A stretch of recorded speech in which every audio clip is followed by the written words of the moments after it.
मोतिहारी में लोक आस्था का महापर्व छठ को लेकर बाजार में काफ़ी भीड़ भाड़ है। छठ के सामानों की कीमत में बेतहाशा वृद्धि देखी जा रही है, जिसको देखते हुए मोतिहारी के बनकट स्थित एफसीआई गोदाम के मजदूरों के लिए छठ पर्व को सुगम बनाने के मकसद से मोतिहारी लेक टाउन के बैनर तले राकेश गुप्ता समेत क्लब के अन्य सदस्यों द्वारा करीब 300 से ज़्यादा छठ व्रतियों के बीच छठ पूजा सामग्री, साड़ी, दौरा, फल, मिठाई का वितरण किया गया। वहीं छठ व्रतियों के परिवार में इससे काफ़ी खुशी की लहर देखी जा रही है।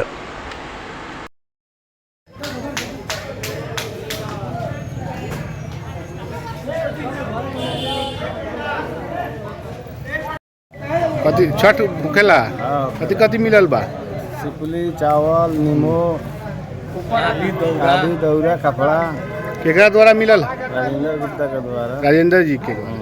अच्छा, ठीक है। का नाम भेल? अजय चौधरी।